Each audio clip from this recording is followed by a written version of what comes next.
Olá, assombrados! Eu sou a Ana Paula e vou contar um relato para vocês neste tipo ao vivo de hoje. Tudo bem?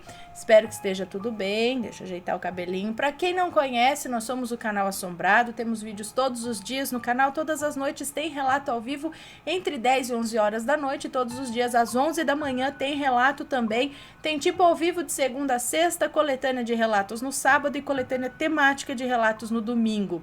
12h30 tem os vídeos do Matheus com o Almanaque Assombrado de segunda a sexta e notícias de sábado e domingo e um domingo outro, um especial, ok? Vai na loja assombrada, dá aquela fuçadinha lá, veja as camisetas, as estampas, tudo muito bonito, brilha no escuro, tem luminária e várias outras coisas. E não se esqueça de deixar o seu like neste vídeo aqui. Se vocês gostam do canal Assombrado, curtem os relatos, então deixa o seu like no vídeo, ok?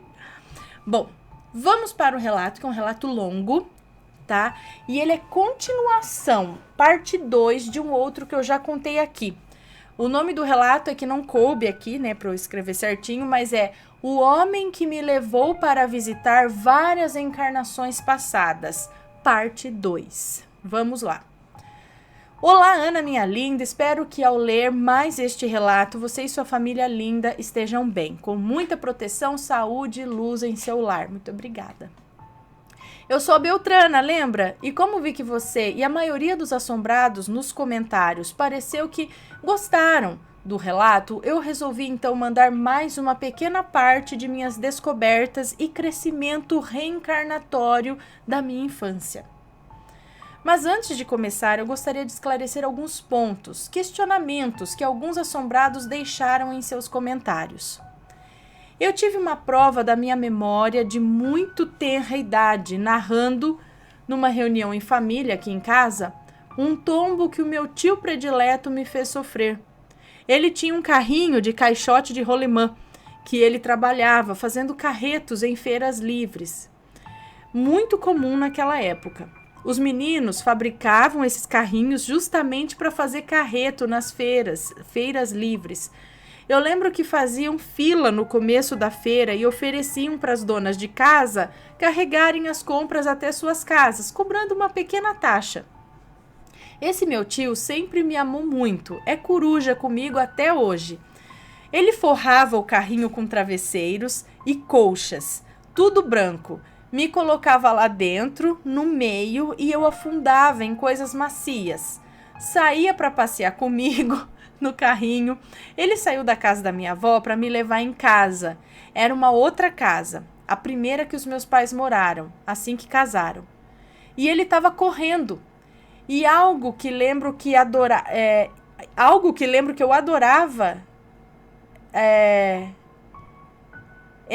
eu lembro que eu adorava, que é a velocidade, pois eu gritava de alegria e eu ria. E o rolemã pegou um buraco e o carrinho emborcou e eu saí voando, caí no chão, bati a cabeça na calçada, doeu muito. Nessa reunião aqui em casa, eu contei isso e ele ficou bobo. Ele disse que eu devia ter uns 8 meses. E ele nunca contou isso nem pra minha mãe, porque ele ficou com medo do meu pai não deixá-lo mais passear comigo. Comentários dele agora. Como fui irresponsável e louco. Você poderia ter tido uma fratura craniana, ter morrido sem ninguém saber.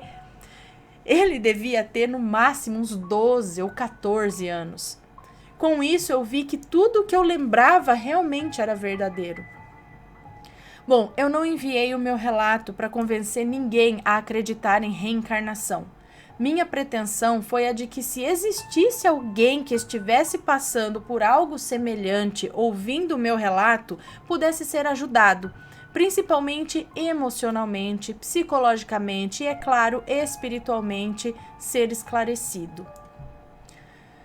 Não perderei meu tempo jamais em aumentar ou fantasiar algo que para mim é tão sério e foi altamente sofrido passar, e de forma tão solitária, em minha primeira infância. Eu vi que alguns mencionaram que nunca viram ninguém ser pobre, ter nascido, por exemplo, no Piauí e Eu vi que alguns mencionaram que nunca viram ninguém ser pobre na vida passada, ter nascido, por exemplo, no Piauí. Sempre foi do Egito, foi da Grécia, da Europa, morava em castelos e até em Atlântida. No meu caso, as primeiras encarnações lembradas foram sim as que eu mais adquiri dívidas com a riqueza, arrogância, foi a que eu mais adquiri dívidas com riqueza, arrogância, poder, inteligência, vaidade, beleza e mediunidade. Como um espírito muito antigo e ainda exilado, eu tenho centenas de reencarnações aqui, sem mencionar as anteriores à Terra. E nesta atual, eu tenho que me corrigir, principalmente nesses meus defeitos e fraquezas. Foi exatamente por isso minhas viagens para relembrar encarnações passadas e que me endividei mais por causa dos mesmos.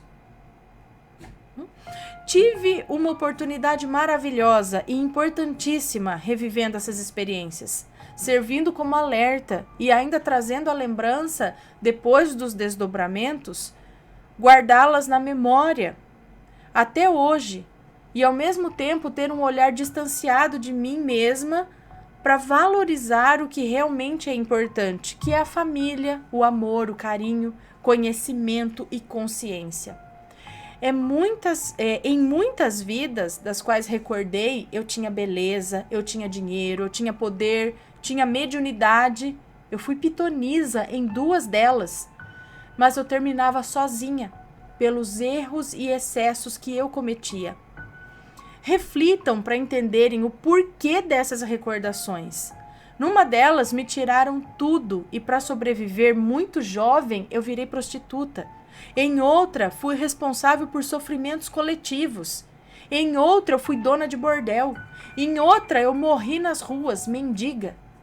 Será que houve mesmo tanto glamour na riqueza, na beleza, poder, onde destruí tantas famílias? Eu peço novamente que reflitam em tudo o que ouvirem, pois a crítica e o julgamento sempre é fácil quando nos recusamos a ver um todo. Tome! Vamos lá. Falando só aqui, abrindo um parênteses em lembranças antigas, eu tenho uma lembrança na minha cabeça de estar sendo carregada no meio de um travesseiro. Eu lembro do travesseiro me cercando por aqui, alguém me carregando no meio de um travesseiro. Mas para eu caber no meio de um travesseiro, eu devia ter meses de idade. E aí que eu não sei, mas é uma lembrança que eu tenho de estar sendo carregada no meio de um travesseiro. Imagina um bebê no meio de um travesseiro. Ai, desculpa. Então, mas é um flash, assim. Tenho a lembrança de estar sentada no tapete com meu primo no berço. E como meu primo é 3 anos mais novo do que eu devia ter por aí, uns 3 anos. E eu tenho, assim, uns flashes, sabe? Umas lembranças, assim, mas de flashes, não tão bem quanto ela. Enfim, mas é só pra dizer que talvez seja possível, né? Essa lembrança aí de bem bebezinha.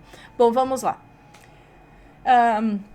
Se forem estudar, irão descobrir que para nós chegarmos ao reino hominal, levamos em torno de 2 bilhões de anos. Hã? Passamos pelo reino mineral, vegetal, animal, nessa ordem. Eu já fui um vegetal? E quando chegamos no nível de evolução do reino hominal, do homem, iniciamos como seres primitivos. Passamos para selvagens e depois chegamos a espíritos medianos, que é o estágio que apenas 1/3 da humanidade está neste momento atual de transição planetária. Se quiserem entender um pouco mais, leiam o livro A Caminho da Luz, de Chico Xavier, pelo Espírito Emmanuel, exilado na capela de Edgar Armond. Bom, lhes conto que é minha primeira encarnação no Brasil, portanto, não poderia ter reencarnado anteriormente no Piauí. Cada um de nós temos um histórico único, e com isso uma determinada necessidade de aprendizado, e provavelmente uma minoria deve ter reencarnado pela 2ª ou 3ª vez aqui no Brasil, pois como sabem é um país jovem E na maioria das vezes passamos mais tempo na espiritualidade, esperando uma nova oportunidade de reencarne do que aqui, encarnados. Meu Deus. Gostaria de deixar uma coisinha para que pensassem também. A Terra tem um pouco mais de 4 bilhões de anos. Jesus é seu idealizador. Nós demoramos 2 bilhões... Pessoal, ela que está falando que eu não sei de nada, não. Nós demoramos 2 bilhões de anos para chegar no reino hominal. Cada um de nós tem o seu tempo de aprendizado, depois de adquirida consciência. Uns demoram mais, outros menos. Nosso mestre, para conseguir reencarnar novamente na Terra, sem necessidade, apenas por amor, Jesus, ele levou quase 2.000 anos para involuir seu perispírito, condensá-lo para este planeta denso. Jesus é pura luz. Bom, depois de todas essas informações aqui dadas, conseguiram fazer as contas de quantos bilhões ou trilhões de anos o Espírito de Jesus levou para ser esse Espírito que conhecemos com a capacidade de amar e evolução, que na nossa infinita ignorância, pequenez de raciocínio e sentimentos, ainda não conseguimos nem imaginar a grandiosidade dele. Pois é. Se conseguiram, irão perceber de que muita história rolou e trilhões de anos irão rolar ainda para que um dia cada um de nós possa chegar a um dedinho de conhecimento do ser que ele é e possui.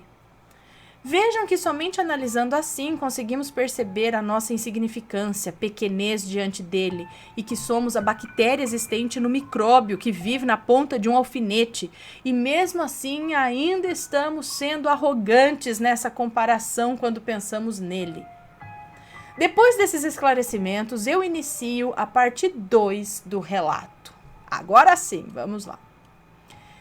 Eu vivi nessa casa ainda por mais algum tempo. Talvez 1 ano ou 2 anos.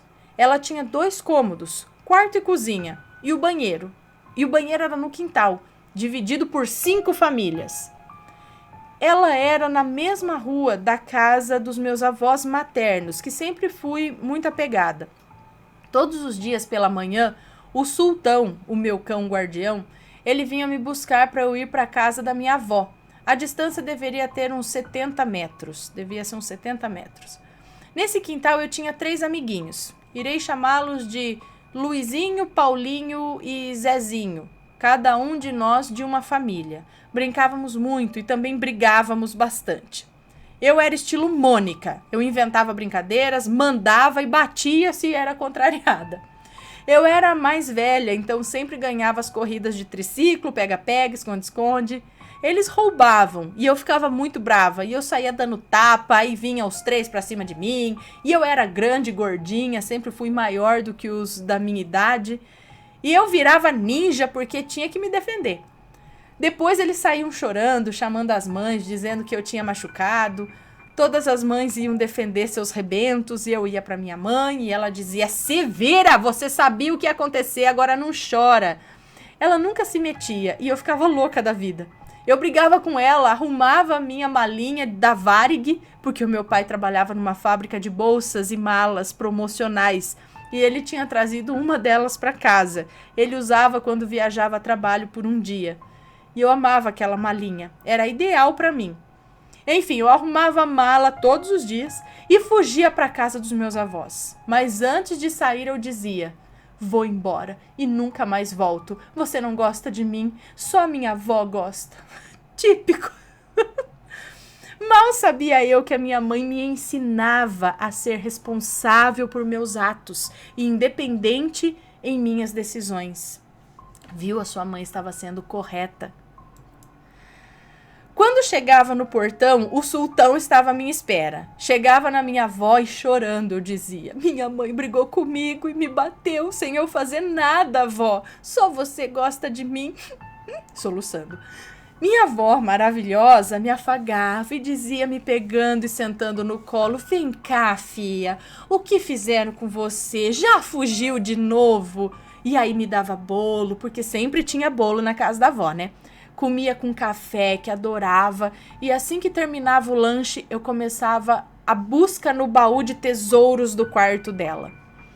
A casa dos meus avós era muito simples também, mas na frente da casa o meu avô construiu um salão que existe até hoje, e lá ele tinha um bar onde vendia também as comidas, salgados, bolos e doces que a minha avó maravilhosa cozinheira fazia.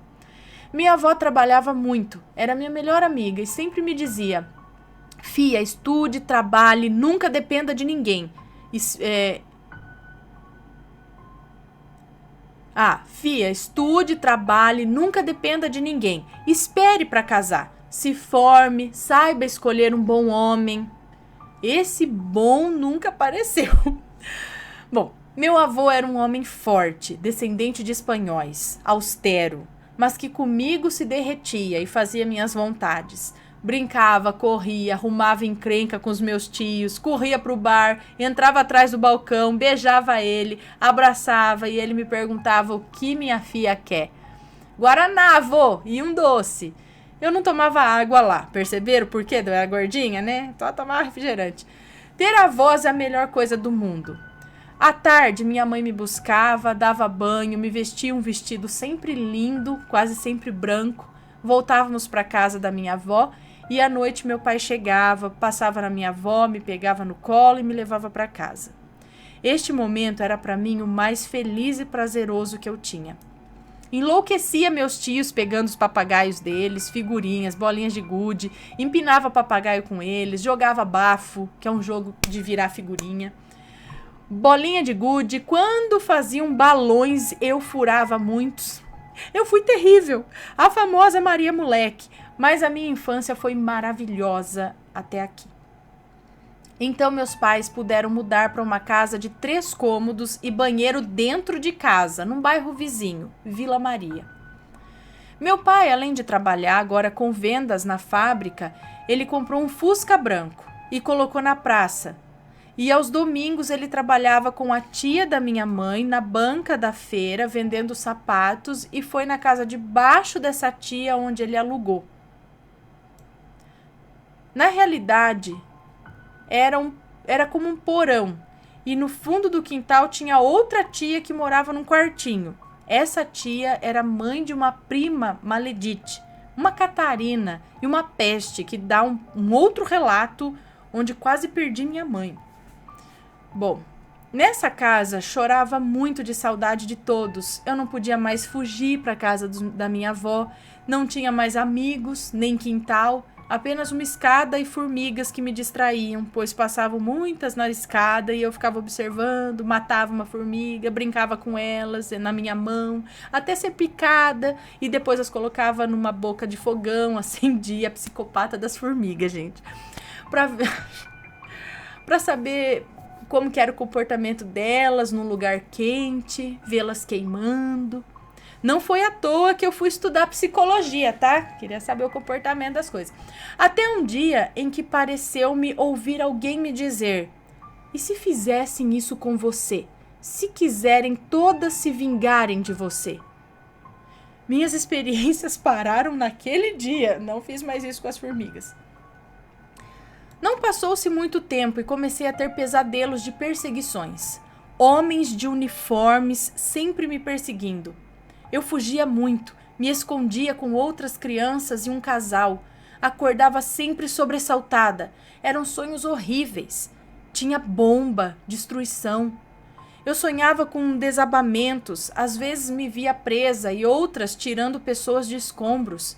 Às vezes eram lavas vulcânicas. Fugia de algo quente. Até então eu não sabia o que eram. Ondas gigantes. Às vezes estava trancada em um lugar horrível e muito frio, quase sem roupas. Tudo isso era tão real que quando eu acordava eu ainda me achava sufocada por poeira ou calor, ou tremendo de frio. Era muito difícil ter uma noite que eu não tinha um pesadelo. E eu comecei a ter medo da noite. Um dia o meu pai conseguiu comprar uma TV usada. Vocês não imaginam a alegria. A TV ficava mais fora do ar por causa da antena e muito chuvisco na imagem. Os assombrados de hoje nem imaginam o que seja isso. E eu comecei aí a minha forma de adquirir cultura através da tela, pois não tinha acesso a livros. E eu comecei a assistir O Sítio do Pica-Pau Amarelo. Nada parecido com o que vocês conhecem, mas era maravilhoso usar a imaginação e viajar. Meu pai sempre gostou de filmes de guerra, violência, luta. Estava na sala com ele à noite quando vejo uns homens com uniformes iguais àqueles que me perseguiam. E eu gritei falando: "Mãe, são eles que me fazem fugir!" Eram soldados alemães. Vai ter gente aqui que vai dizer: "Não falei? Olha aí a Segunda Guerra Mundial." Mas não tenho como omitir, porque essa encarnação de hoje tem muita influência desta. Às vezes eu sonhava com desastres naturais e depois de dias ficava sabendo pela TV que algo parecido havia acontecido e eu comecei a achar aquilo normal. Eu estava lá e sabia o que tinha acontecido, mas eu não falava porque iam dizer que eu estava inventando. Mesmo antes acordando aos prantos e desesperada, afinal era coisa de criança, né? E eu já estava chata de tanto acordar meus pais. Então comecei a ser acordada à noite por figuras horríveis e tenebrosas. Aquele sofá que eu dormia ficou na sala. Ela ficava no extremo oposto do quarto dos meus pais. A cozinha ficava no meio. E vocês acham que eu dormia lá sozinha? Mas não mesmo. Eu voltei a dormir no berço. Minha irmã na ponta da cama dos meus pais e o berço ficava encostado na cama. E a minha irmã do lado da minha mãe e meu. Ou seja, no meio de nós duas. Só que eu ficava na ponta do quarto e este quarto não tinha porta, porque na realidade ali seria a sala, mas como era o cômodo maior, minha mãe fez de quarto. E ao lado tinha um corredorzinho que levava à cozinha, onde tinha a porta do banheiro. Vinha à cozinha e depois eu via a porta do que virou a sala, onde eu via a TV através das grades do berço. Tinha noite que eu via a TV ligar sozinha e só um chuvisco, como naquele filme Poltergeist. E eu ficava apavorada. Eu acordava minha mãe e a TV desligava sozinha. Então comecei a pedir para colocar uma colcha na grade do berço para eu não ver mais nada. Foi a pior coisa que eu fiz. Eu dormia agora sempre primeiro que todos, por medo de ver algo. E quando isso não acontecia, eu não deixava minha mãe dormir antes de mim. Mas tinha noite que isso não adiantava. Eu acordava com alguém assoprando a minha cara, às vezes me chacoalhando, e quando eu abria os olhos, via alguém se emborcando no berço em cima de mim, com cara de caveira, olhos vermelhos, ou rosto monstruoso, cara de bicho, corpo de gente querendo me pegar. Eu gritava de susto e a minha mãe acordava, às vezes me acalmava, outras me dava bronca. Então, quando acontecia, eu não abria mais os olhos, mas às vezes me enganavam, me cutucavam do lado da minha irmã, e eu achava que era ela. Eu abria os olhos e não era. Às vezes me puxavam o pé, até hoje eu não durmo com o pé descoberto, ou balançavam o berço. Então, comecei a rezar, porque pedi para minha avó e para minha mãe me ensinarem a rezar. Quantos anos você tinha nessa época? Às vezes eu dormia a noite toda. Uma noite acordei e vi um homem de capuz, parecia um monge ou um franciscano, e fiquei olhando. Ele veio até o berço, eu achei que era bom, e ele descobriu o capuz e tinha um rosto monstruoso, e ele começou a rir de mim com uma risada monstruosa por ter me enganado. Pensa em viver num inferno ou dentro de um filme de terror. Eu acho que autores de filmes devem ter tido uma infância como a minha nessa época, por isso tanta inspiração.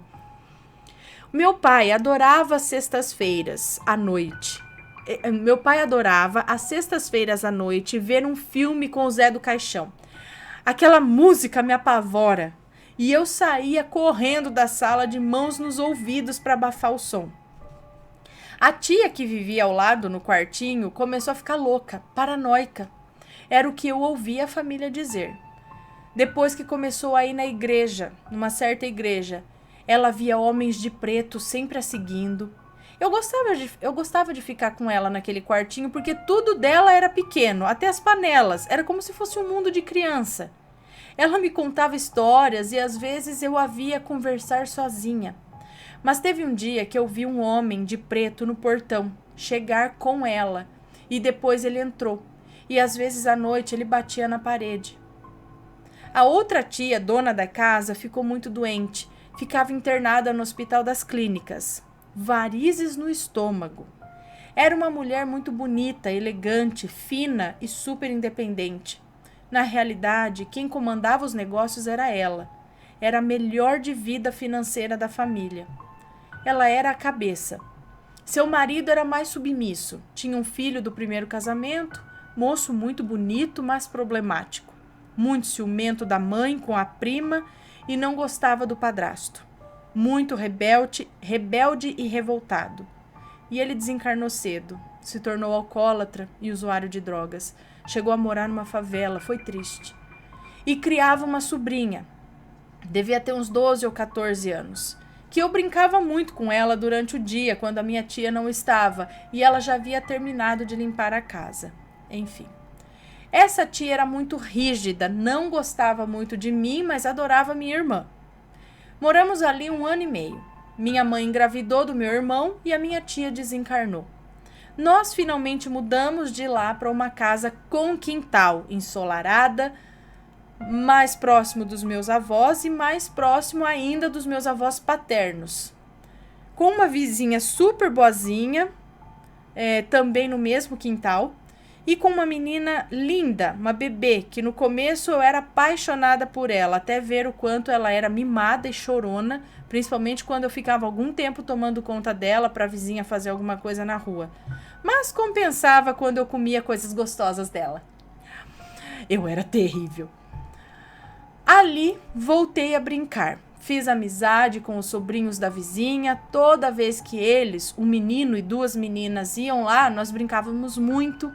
Minha brincadeira predileta era patrulheiros do espaço.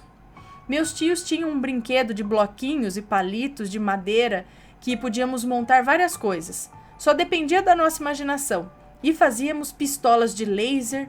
Eu deixava a minha no tonteio e... Eu deixava a minha no tonteio e ele para matar. Então começava a briga. Não entendi. Porque ele desobedecia as regras e não necessitava matar ninguém. Lembra que eu era fã do Star Trek e a minha irmã do Perdidos no Espaço? Eu não gostava desse. Esse filme me dava angústia. Só de imaginar não poder voltar ao nosso planeta. O filme Túnel do Tempo me irritava, porque eles também não conseguiam voltar. E eu não podia usar o túnel. Eu agora assistia a TV o tempo todo, prestava atenção em tudo e absorvia as informações em todos os filmes. Naquela época havia muitos filmes de época, épicos, e eu assistia todos. E tudo me parecia tão familiar. Assisti um dia A Vida de Michelangelo, e era como se eu o conhecesse. Tudo da Itália, Roma, Grécia, Inglaterra me fascinavam também. Eu sabia quem era Coco Chanel. E meus pais nunca haviam ouvido falar dela. Eu achava fascinante, assim que crescesse eu iria para a França e quando ela me visse me chamaria para trabalhar com ela. Eu tinha certeza disso. Os sonhos com a Segunda Guerra se intensificaram. A casa era bem melhor, tínhamos sala, agora uma geladeira. Ainda dormíamos no mesmo quarto, mas eu tinha uma cama e a minha irmã também. A dela era de armar e ficava encostada no guarda-roupas à noite. E eu dava graças a Deus porque a porta do guarda-roupas ficava impedida de abrir e nada poderia sair de dentro dele. Era conhecida como a medrosa e muitas vezes eu dormia embaixo da minha cama e assistia a TV à noite embaixo do sofá porque ele tinha pés altos. Eu vi o homem chegar à lua embaixo do sofá. Eu estava lá embaixo quando vi o homem chegar na lua. Eram lugares onde eu me sentia protegida, segura, e quando dormia na cama, eu não olhava de forma alguma embaixo da cama. Muitas vezes eu pedia para minha irmã olhar da cama dela se ela via alguma coisa embaixo da minha. Meu irmão agora dormia no berço. 3 filhos dormindo no mesmo quarto. Tadinho dos meus pais. Ninguém sabia o porquê de tanto medo que eu tinha, né? Só depois de muitos anos descobri o porquê dos sonhos com a Segunda Guerra. Eu já tinha 30 anos quando juntei todas as peças e depois do meu primeiro noivo sair da minha vida, sim, Ana, eu tive mais de 3 noivos e 5 pedidos de casamento e eu sou solteira e feliz por isso. As aparições cessaram nessa casa.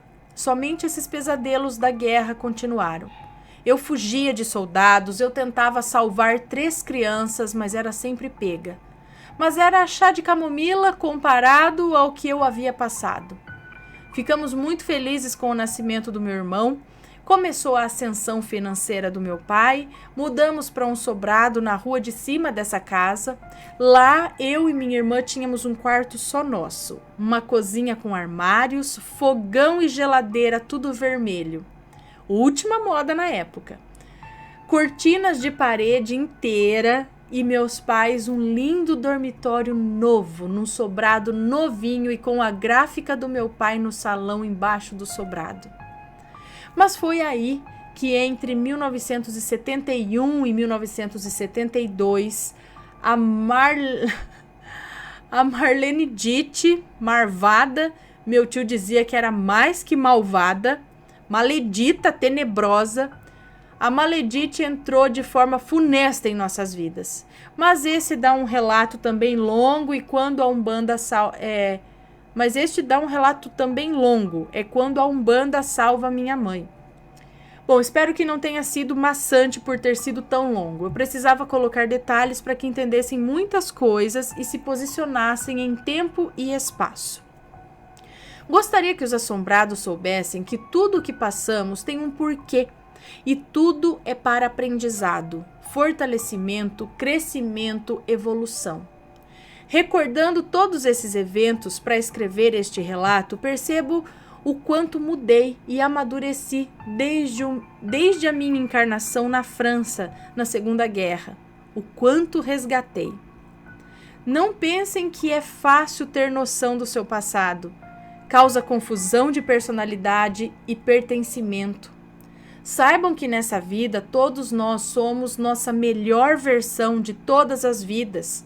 Então, como nos conhecemos pelo menos um pouquinho, podemos imaginar que fomos no passado uma coisa nada boa. Só podemos ter lembranças se temos forças para arcar com o peso disso e ajudar em nossa jornada. Querer lembrar apenas para saber ou por vaidade ou ainda mera curiosidade pode trazer sérias consequências. Inconscientemente já possuímos tantas culpas. Imaginem ter a certeza e não saber o que fazer com isso. Eu tenho certeza de que pedi isso para não me desviar mais dos meus planos reencarnatórios, como fiz tantas vezes. Mas mesmo assim eu me desviei na vida adulta, me trazendo sérias consequências. Hoje vejo que não tenho desculpas para fugir do caminho que tracei, mas é muito difícil permanecer na linha reta. Não se permitam ter desculpas para não fazer o que sabem que é certo, pois os desvios são sempre esburacados, doídos, causam muitos machucados e sempre precisamos voltar à via principal. Não pensem que sou especial, sou muito endividada, estou cansada e não quero mais perder tempo e ter que ir para um planeta pior que este em evolução e por isso pedi e me deram essa chance. Narrado aqui o sobrenatural da minha vida, pode até parecer que não fui feliz, mas eu fui muito. Minha infância, tirando uma experiência que ainda não estou preparada para abrir, foi maravilhosa, junto de avós lindos, amados, fortes, honestos de caráter e de pais do mesmo jeito. Eu sempre fui feliz, alegre, ativa e brincalhona, o que me preparou para uma adolescência sofrida, intimamente, e uma vida adulta cheia de desafios com o sobrenatural me auxiliando sempre e com a minha mentora, Raio de Sol, apelido carinhoso que dei, me iluminando sempre e aquecendo meu coração nos momentos mais difíceis. Não fiquem bravos e nem achem falta de educação quando alguém diz agora... só pra você, Ana, peraí, agora eu não vou ler, peraí.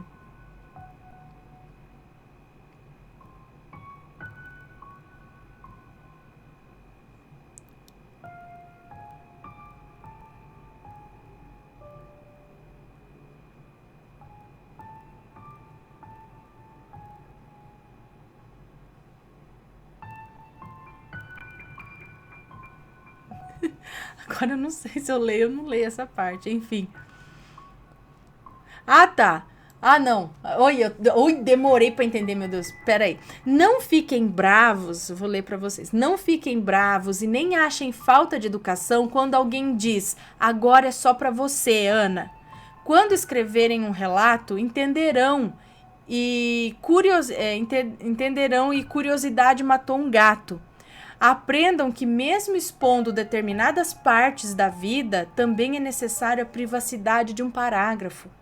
Muitas vezes para dizer nome e sentimentos que não diz respeito a todos.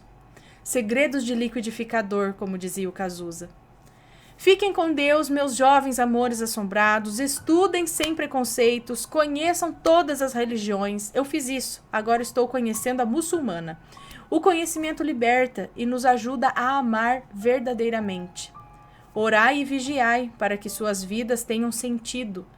Vivemos rodeados de no mínimo 7 desencarnados à nossa volta, então procurem as companhias boas e somente com o positivo, pensamentos e atitudes.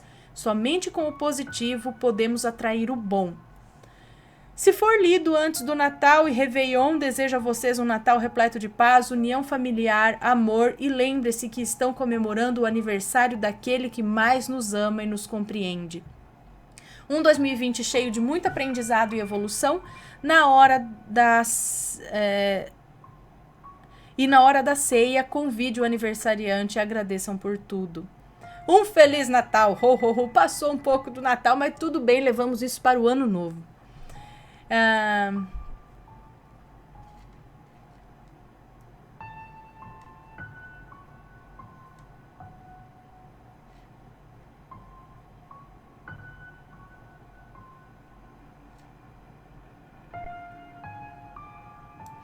Muito obrigada.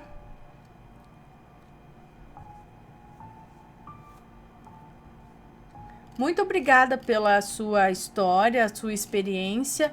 E foi bom pra gente também saber de algumas coisas aqui que, né, não sei, a gente não sabia, né? Tudo é conhecimento adquirido. Mas é verdade, esse negócio da gente ficar querendo saber de outra encarnação. Então a gente só se lembra se a gente puder arcar com aquilo, né? A gente não foi coisa muito boa não, né? Porque se tivesse sido coisa muito boa lá atrás, não precisava ter voltado, né? Então, mas tô vendo que eu vou ter que voltar de novo, filho. Sei não, sabe? Bom, pessoal, muito obrigada a todos que assistiram. Espero que tenham gostado, tá? Um beijão pra todos vocês. Tenham um bom dia e logo mais a gente se vê de novo, ok? Beijos e fui!